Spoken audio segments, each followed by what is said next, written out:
আসসালামু আলাইকুম। মঞ্চে উপবিষ্ট আমার অগ্রজরা, আপনাদের সবাইকে সালাম। দেখেন, আমরা বাংলা চলচ্চিত্রকে শিল্প বলি, আসলে কি বাংলা চলচ্চিত্র এখন শিল্পের পর্যায়ে আছে? আমার মনে হয় নাই। কয়জন প্রযোজক আছে ছবি বানায়, হাতে গুনে বলে দেওয়া সম্ভব। এইটাই কিন্তু এখন সুযোগ পেয়ে গিয়েছে বাইরের প্রযোজকরা। কিছুদিন আগে হিমাংশু ধানুকা যে মোড়কে বাংলাদেশে ঢুকেছিল, সেটাকে কিন্তু এই সম্মানিত চলচ্চিত্র পরিষদই আটকিয়েছিল। তারা যে মোড়কে ঢুকেছিল, সেই একই মোড়কে কিন্তু এসবিএফ ঢুকছে বাংলাদেশে। এসবিএফ বাংলাদেশে ঢুকছে, বাংলাদেশের হিরো নিয়ে কাজ করবে। কাজ কিন্তু বাংলাদেশে হবে না। এই যে 19 সংগঠনের নেতৃবৃন্দ আছে, তারা শুধু চেয়ে চেয়ে দেখবে তাদের কলাকুশলীরা সব বেকার হয়ে বসে আছে। কাজ পুরোটাই কিন্তু কলকাতাতে বা ইন্ডিয়ার বিভিন্ন জায়গায় হবে। কারণ কি জানেন? কারণ ওখানে কাজ করলে রিবেট পাওয়া যায় বিভিন্ন স্টেটে, বিভিন্ন জায়গায়। এই যে বানারসে কাজ করছে, কেন কাজ করছে? 25% রিবেট পাওয়া যায়। ঝাড়খণ্ডে কাজ করলে 35% রিবেট পাওয়া যায়। এই সুবিধাগুলো নেওয়ার জন্য ওখানে কাজ করবে। আর এসবিএফ এর মতো প্রতিষ্ঠান বাংলাদেশে একটা লোকাল প্রতিষ্ঠানের সাথে জয়েন করে একটা প্রতিষ্ঠান ক্রিয়েট করছে। তারা আমার দেশ থেকে হিরো নিবে, ওই দেশ থেকে হিরোইন নিবে, সব কাজ ওখানে করবে। আমার হিরো সুবিধা পায়, ওখানে মেকআপ ভ্যান পাচ্ছে, সাথে হাঁটলে পোর্টেবল এসি পাচ্ছে, ফ্যান পাচ্ছে, 5 স্টার হোটেলে থাকতেছে। তার তো কোনো অসুবিধা নাই, সে ওখানে কাজ করতেছে তার মতো করে। সে তো কাজ করবেই, সে তো আর্টিস্ট, সে পেমেন্ট পাচ্ছে, সে কাজ করতেছে। কিন্তু মাঝখান দিয়ে কি হচ্ছে? আমার দেশের সব কলাকুশলী, ফাইটার, ডান্সার এরা কিন্তু বেকার হচ্ছে। দেখেন, এখানে কথা আছে, আমিও কিন্তু বাইরে কাজ করছি। আমি 34 দিন শুটিং করছি, 16 দিন কিন্তু দেশে শুটিং করছি। একটা গান কিন্তু আমি এফডিসিতে করছি, যাতে ব্যাকগ্রাউন্ড ডান্সাররা কাজ পায়। আমি কিন্তু ফাইট ঢাকায় করছি, কেন? যাতে আমার ফাইটাররা কাজ পায়। হ্যাঁ, আমি আমেরিকাতে কাজ করছি, গল্পের প্রয়োজনে আমার আমেরিকাতে কাজ করতে হয়েছে। তাই বলে আমি পুরো কাজ তো দেশের বাইরে করি নাই, ভাগাভাগি করে কাজ করছি। এই সমতা বিধান না করে কাজ করা, তার মানে দেশকে ঠকানো, আমার চলচ্চিত্রকে ঠকানো। এই ঠকানোর প্রবণতাটা তৈরি হয়েছে আমাদের নিষ্ক্রিয়তার কারণে। আমরা নিষ্ক্রিয়, আমরা শুধু কথা বলি, কাজ করি না। কেন কাজ করি না? কাজ করি না তার কারণ আমাদের সামনে লক্ষ্য নাই। কেন লক্ষ্য নাই? তার কারণ হল কমে যাচ্ছে। সিনেপ্লেক্স হিন্দি ছবি, ইন্ডিয়ান ছবি এবং ইংলিশ ছবি চালাচ্ছে। বাংলার হল যেগুলা সিঙ্গেল স্ক্রিন বলে যেগুলা পরিচিত, সেই হলগুলা কিন্তু আস্তে আস্তে গোডাউনে রূপান্তরিত হচ্ছে। 40 থেকে 50টা হল আছে, বাদ বাকি 70-80টা হল ঈদ উপলক্ষে খোলে। তাহলে ঈদেই কি শুধু সিনেমা চলবে? আর সারা বছর সিনেমা চলবে না? ঈদে 11টা ছবি রিলিজ হবে। খসরু ভাই সেদিন একটা ভালো কথা বলছে যে টস করে এখন রিলিজ দিতে হবে। যদি এতগুলা ছবি রিলিজ হতে আসে তাহলে টস করতে হবে। এখন অবস্থাটা এরকম হয়েছে, মানুষ সবাই বসে আছে ঈদে ছবি রিলিজ দিবে। এটা কেন? সারা বছর কি চলচ্চিত্র চলে নাই বাংলাদেশে? আপনারা যারা আছেন মুরব্বী, আপনারা বলেন, সারা বছর কি বাংলাদেশে ছবি চলে নাই? পয়লা বৈশাখ, ভ্যালেন্টাইন ডে, বিভিন্ন আরো যে দিবস, 25শে ডিসেম্বর, এইসব দিনে কি ছবি চলে নাই? এখন কি কেউ রিলিজ দেই আমরা? আমি নিজেই তো দেই না। কেন দেই না? আমি তো হল পাবো না, এই জন্য দেই না, হল বন্ধ থাকে। এরপরে আসেন সিনেপ্লেক্সের কথায়। সিনেপ্লেক্স পেয়ে গেছে মনোপলি। সিনেপ্লেক্স সে সুবিধা নিচ্ছে, সে ব্যবসায়ী, সে তো ডাইরেক্ট বলছে আমি তো ব্যবসা করতে আসছি, যেই পণ্য আমার এখানে চলবে সেই পণ্য আমি চালাবো। তার মানে কি? তার মানে চলচ্চিত্রের প্রতি তার কোনো দায়বদ্ধতা নাই। সে ব্যবসায়ী, তো মেনে নিতে হবে সে ব্যবসায়ী। তাহলে কি করতে হবে? আইদার তার সাথে ব্যবসা করতে হবে, সে যে নীতিতে ব্যবসা করতে চায় সেই নীতিতে ব্যবসা করতে হবে, নর তার ওখানে বাংলা চলচ্চিত্র দেওয়া বন্ধ করতে হবে। দেব না আমরা বাংলা চলচ্চিত্র। তা না হলে তার সাথে ব্যবসা করতে হবে। ব্যবসা কেমন করে? সে তো হিন্দি ছবি চললে প্রথম সপ্তাহে 60% দেয়, বাংলা ছবিতে 45% কেন দেয়? এই কোশ্চেন কি কেউ কখনো করছেন? হিন্দি ছবিতে তো 60% দেয়, কেন? বাংলা চলচ্চিত্রের দোষ কোথায়?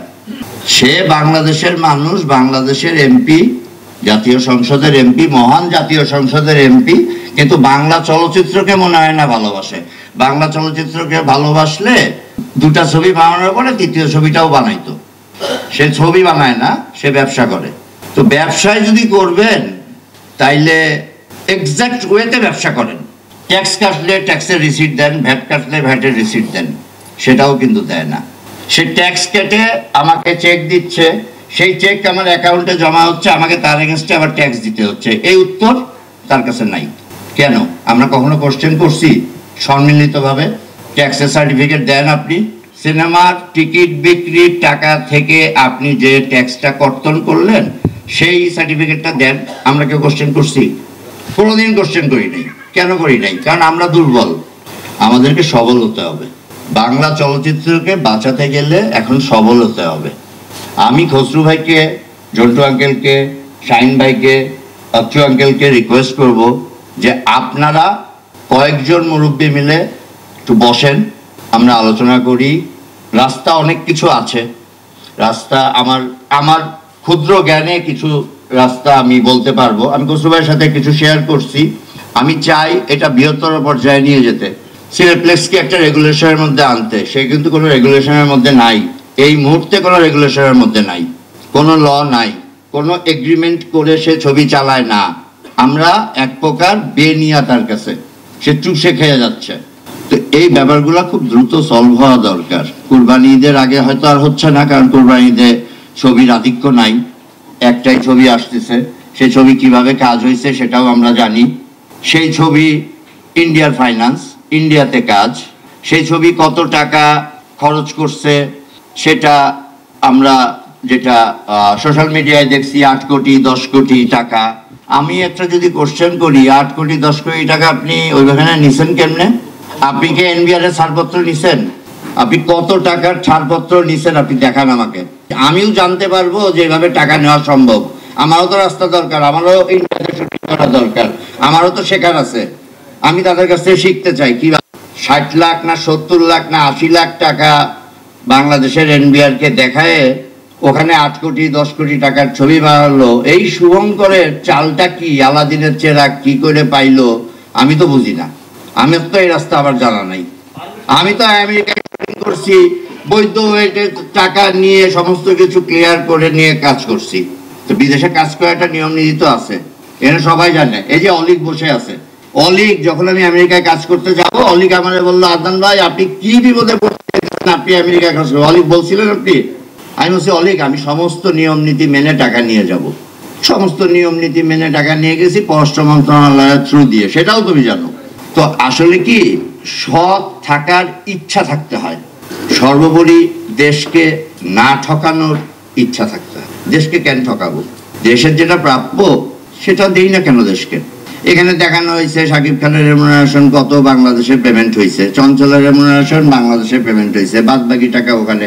2.5% হারে টাকা দিয়ে 3 শিফটে কাজ করে 60 লাখ টাকা বাংলাদেশ থেকে নিয়ে যেয়ে কাজ করা কি পসিবল? আমি জানি না। বাংলা চলচ্চিত্র তো আমিও বানাইছি 4টা 5টা, আমি তো বলতে পারি না সম্ভব কিনা। আপনারা ভালো বলতে পারবেন যারা মুরব্বী আছেন। 5 স্টার হোটেলের ভাড়া হয়তো তাদের জন্য 1,500 রুপিতে চলে আসতে পারে, এটাও হইতে পারে, তাই না? তো আসলে এখন কোশ্চেন করার সময় আসছে। এখন শুধু নিজেরা নিজেরা আলাপ না করে সংশ্লিষ্ট অথরিটির কাছে কোশ্চেন করার সময় আসছে যে এভাবেই চলবে। তাহলে আমরা হাত পা গুটায় বসে থাকি, আমরা ছবি আর না বানাই, অন্যরাই আসুক, অন্যরাই ছবি বানাক। আমাদের হলগুলো গোডাউনে রূপান্তরিত হোক, ভেঙে চুরে মার্কেট হোক, আর সিনেপ্লেক্সে ইংলিশ ছবি চলুক, হিন্দি ছবি চলুক। বাংলা চলচ্চিত্রের দরকার কি? দরকার নাই তো। এই যে জন্টু আঙ্কেল অপারেশন জ্যাকপটের মতো একটা বড় ছবির সাথে জড়িত আছে, উনি চালাইবে কই? ছবি শেষ হওয়ার পরে উনি জানে কয়টা হলে চালাইতে পারবে? ওনার তো যায় ওই যে রেবেকা ম্যাডামের পা ধরতে হবে, তখন কি হবে? এই কোশ্চেন তো আমরা কেউ করি না। ডিস্ট্রিবিউশন সিস্টেম নিয়ে আমরা কেউ কথা বলি না। সেন্ট্রাল ডিস্ট্রিবিউশন সিস্টেম আমরা কেন করি না? ই টিকিটিং আমরা কেন করি না? খুব ইজি প্রসেস এগুলা। সারা বাংলাদেশের সমস্ত কোনায় নেট কাজ করে এখন, আপলিঙ্ক করে ডাউনলিঙ্ক দিয়ে কিন্তু এখন খুব ইজিলি হলগুলোতে চলে। আমার চেয়ে ভালো খোকন ভাই জানে, ওই যে তাকায় আছে আমার দিকে, খোকন ভাই খুব আমার চেয়ে ভালো জানে, কারণ তারা এই ব্যবসায় করে। তো আমরা কেন করি না? হলগুলোকে কেন আমরা রিনোভেট করি না? আমরা তো 18 সংগঠনের ব্যানারেই করতে পারি, খুব একটা ফান্ড লাগে না তো। আসলে হয়েছে কি, আমাদের ইচ্ছা হারাই গেছে। আমরা হাঁটতে হাঁটতে হাঁটতে হাঁটতে এমন একটা পর্যায়ে এসে দাঁড়াইছি যে আমাদের ইচ্ছা হারায় গেছে। এই হারা থেকে ঘুরে দাঁড়ানোর জন্য একটা ঝাঁকি দরকার। এই ঝাঁকি দেওয়াটা এই 18 সংগঠনের মাধ্যমেই হওয়া উচিত। আমি কখনোই এই 18 সংগঠনের কোনো মিটিংয়ে অতীতে আসি নাই। আমি সংশ্লিষ্ট না থাকার জন্য আসলে দুঃখ প্রকাশ করতেছি। আমি এখন থেকে এই সংগঠনের সব কাজের সাথে নিজেকে নিয়োজিত রাখতে চাই। আমি চাই এই ব্যানার থেকে আমরা কিছু কাজ করি। আজকের এই কিছু কথা শেয়ার করলাম, আরো অনেক কিছু বলার আছে, অনেক কিছু জানি, কিছু জেনারেশনের লোক আছে। প্রয়োজক সমিতি ঠিক করে এই 18 সংগঠনটাকে রিফর্ম করা, এই দুটা কাজ খুব দরকার। এবং এফডিসি কে একটা যুগোপযোগী প্রতিষ্ঠান হিসাবে তৈরি করা। সেদিন একটা এফডিসির এমডি ম্যাডাম লাস্টে আমাকে মানে উত্তরিয়া দিতে পারলেন না, উনি কি বলবে আর না বলবে সেই অবস্থায় চলে গেল। কেন এই অবস্থা হবে? উনি কি লুটপাট করার জন্য বসছে? আমাদের টাকা, আমরা ট্যাক্স দেই, সেই টাকা দিয়ে এফডিসি চলে, আর উনি এক ক্যামেরা ফালায় রেখে আরেক ক্যামেরা কিনে নিয়ে আসবে? ফাইজলামি নাকি? শুরু করলাম, আপনারা ডাকবেন আমাকে, আমি আসবো সবসময়। ধন্যবাদ। আসসালামু আলাইকুম।